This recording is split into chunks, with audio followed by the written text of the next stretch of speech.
सुनावणी संदर्भात ही मोठी बातमी आता सुनावणीला सुरुवात झालेली आहे।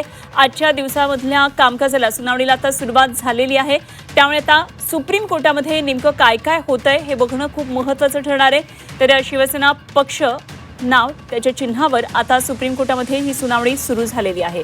गेले 5 दिवस चालू असलेला हा युक्तिवाद आज आता पुन्हा एकदा कंटिन्यू सुरू होतो आहे आणि कपिल सिब्बल आजही या संदर्भात बाजू मांडणार। याबाबत काय नेमकं कोर्टामध्ये सुरू आहे आपण जाणून घेणार आहोत आणि त्यासाठी माझे सहकारी कृष्णात पाटील आपल्याबरोबर जोडले गेलेले आहेत। कृष्णात, सुनावणीला आता सुरुवात झाली आहे। सगळ्यांचं लक्ष अर्थातच कपिल सिब्बल यांच्या पुन्हा एकदा होणाऱ्या युक्तिवादाकडे असणार आहे। आणि कॅमेराची बॅटरी असेल ती पण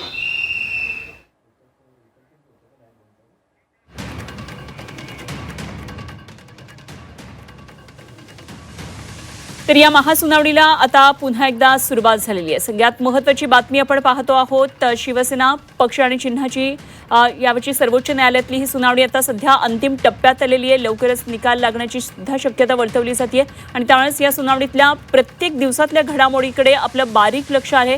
ठाकरेंचे वकील कपिल सिब्बल यांनी या आधीही युक्तिवाद केलेला आहे आणि ठाकरेंची बाजू जोरदारपणे ते मांडता आहेत।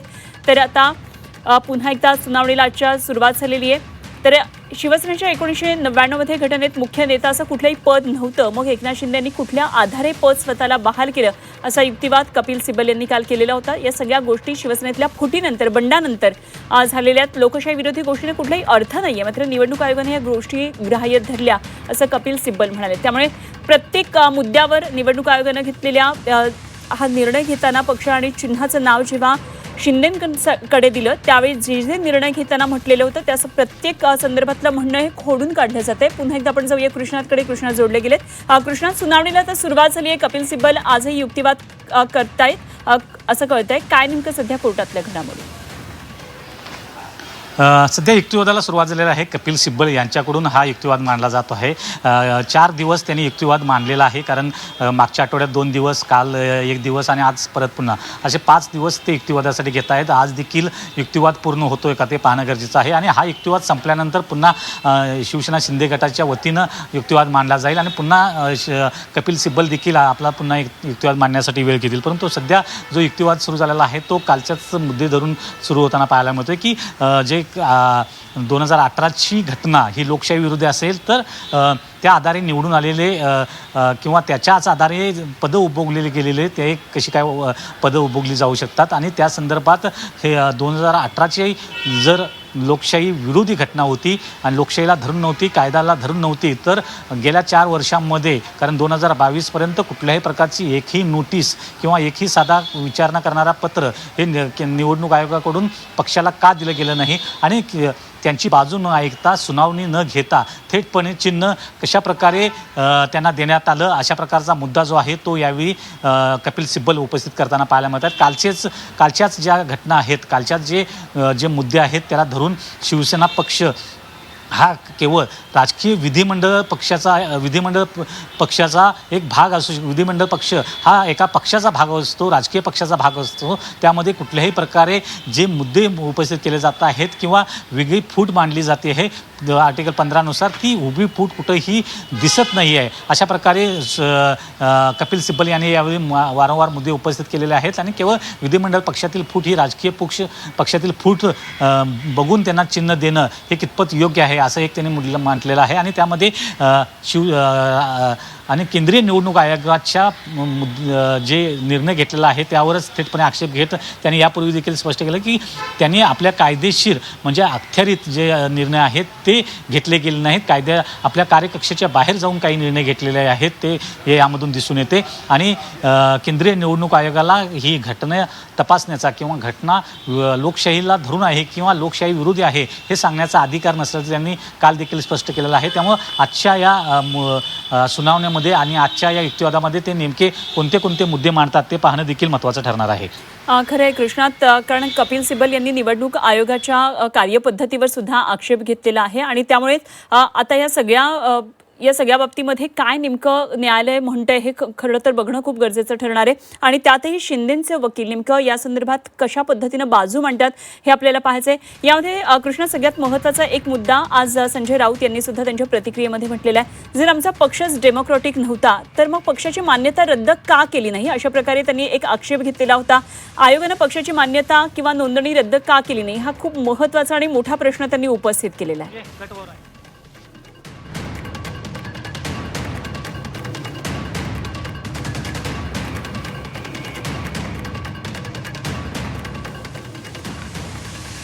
तर या महासुनावणीला आता सुरुवात झालेली आहे आणि या संदर्भात कोर्टातल्या सगळ्या अपडेट सुद्धा आता आपण पाहणार आहोत। तर एक शिवसेना ठाकरे गटाचे वकील कपिल सिब्बल आता आपला युक्तिवाद मांडतात आणि त्यामध्ये ते म्हणतात की कपिल सिब्बल यांनी युक्तिवाद सुरू केला, त्यामध्ये ते म्हणतात कलम घटनेच्या 29(अ)चा दाखला देण्यात आला, काही कागदपत्र सादर करणार असल्याचं कपिल सिब्बल म्हणतात।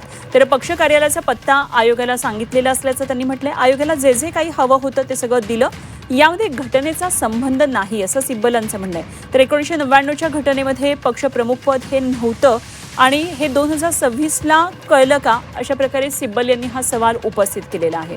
तेव्हा निवडणूक आयोगाला सगळी कागदपत्र दिलेली होती, अगदी पक्ष कार्यालयाचा पत्ता सुद्धा आयोगाला सांगितलेला होता असं त्यांनी म्हटलेलं आहे। आणि 1999च्या घटनेमध्ये पक्षप्रमुखपद नव्हतं, हे 2026ला कळलं का असा सिब्बल यांनी प्रश्न उपस्थित केलेला आहे। कृष्णा, मुद्दे मांडताना युक्तिवाद करताना आजचा युक्तिवाद पुढे नेताना कपिल सिब्बल यांनी काही आणखी महत्त्वाचे मुद्दे मांडलेले आहेत। त्यामध्ये त्यांनी कलम घटनेच्या 29(अ)चा दाखला दिला गेलेला आहे आणि आम्ही कागदपत्रे सादर करणार असल्याचं त्यांनी कपिल सिब्बल यांनी म्हटलेलं आहे आणि पक्ष कार्यालयाचा पत्ता आयोगाला त्यावेळी दिला गेला होता, तरी देखील या संदर्भातली नोटीस किंवा या संदर्भातला पत्रव्यवहार जो आहे तो केला गेला नाही आणि जर घटना लोकशाही विरोधी होती तर त्या संदर्भातली किमान नोटीस देणं देखील त्यावेळी गरजेचं होतं। आयोगाला जे ते हवे आहे ते या घटनेच्या संदर्भातलं संबंध नाही किंवा घटनेशी संबंधित नाही आहे, कारण घटनेला धरून जो काही निर्णय घेणं गरजेचं होतं तो दिला गेला नसल्याचं त्यांनी यावेळी स्पष्ट केलेलं आहे। आणि त्याचवेळी 1999च्या घटनेत प्रमुख पक्षपद हे नव्हतं आणि 2016ला देखील या संदर्भात नव्हतं, त्यामुळे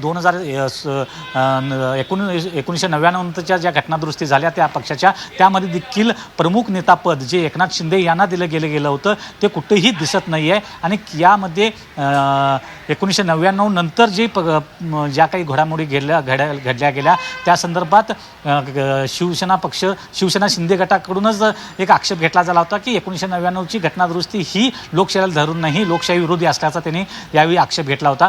आणि त्याचवेळी काल कपिल सिब्बल यांनी म्हटलं गेलं होती जर लोकशाहीला धरून नव्हती तर त्या आधारे घेतलेली पदं तुम्ही कशी काय घेतली गेली आणि तो मुद्दा त्यांनी उपस्थित केला गेला होता। आणि या संदर्भात त्यांनी सांगितलं गेलं होतं की जर लोकशाहीला धरून घटना नव्हती तर केंद्रीय निवडणूक आयोगाने त्या संदर्भात कोणतीही नोटीस दिली नाही, कोणताही पत्रव्यवहार केला नाही आणि असं का घडलं की कोणतीही सुनावणी न करता अशा प्रकारे चिन्ह आणि पक्ष एका दुसऱ्या विरोधी पक्षाला बंडखोर आमदारांना दिला गेला, अशीच जर पद्धत राहिली तर येत्या काळामध्ये देखील असेच बंडखोर आमदार मूळ पक्षावर दावा करतील जे धोकादायक असेल, लोकशाहीसाठी धोकादायक असेल आणि राजकीय पक्षांसाठी देखील धोकादायक असेल। त्यामुळं हे मुद्दे हे साधारणतः कपिल सिब्बल यांच्याकडून व्यक्त होताना पाहायला मिळत आहेत। आणि आज नवीन पुन्हा एक ज्या गोष्टी मुद्दे उपस्थित होत आहेत त्यामध्ये आणखी काही मुद्दे प्रमुख खास करून होताना पाहायला मिळत आहेत कपिल सिब्बल यांच्याकडून। आणि जे याच्या अगोदर राजकीय पक्ष वेगळा आणि विधिमंडळ पक्ष वेगळा आहे त्याचबरोबर 10th शेड्यूल, कारण अनुपमा केवळ शिवसेना शिंदे आणि शिवसेना UPT ह्या केवळ 2 पक्षांपुरता हा निर्णय मर्यादित राहणार नाही, जो काही सुप्रीम कोर्टाचा निर्णय जाहीर केला जाईल तो पक्षांतर बंदी, केंद्रीय निवडणूक आयोगाला असलेले अधिकार, त्याचबरोबर 10th शेड्यूलचा असणारा अर्थ, या सर्व गोष्टी ह्या भविष्य काळासाठी देखील महत्त्वाच्या असणार आहेत। त्यामुळं खास करून सुप्रीम कोर्टाने देखील मागच्या आठवड्यातच स्पष्ट केलं होतं की आम्ही जो निर्णय दिला जाईल तो भविष्यासाठी अत्यंत महत्त्वाचा असणार आहे। त्यामुळं येत्या काळामध्ये जी काही सुनावणी होते, जे काही मुद्दे उपस्थित केले जात आहेत, युक्तिवाद होतोय तो अत्यंत महत्त्वाचा आहे। आणि खास करून कपिल सिब्बल जे ज्येष्ठ वकील आहेत त्यांच्याकडून सर्व घटनात्मक बाबी ज्या आहेत त्या वारंवार विषद केला जातोय, त्याच्या व्याख्या स्पष्ट केल्या जात आहेत।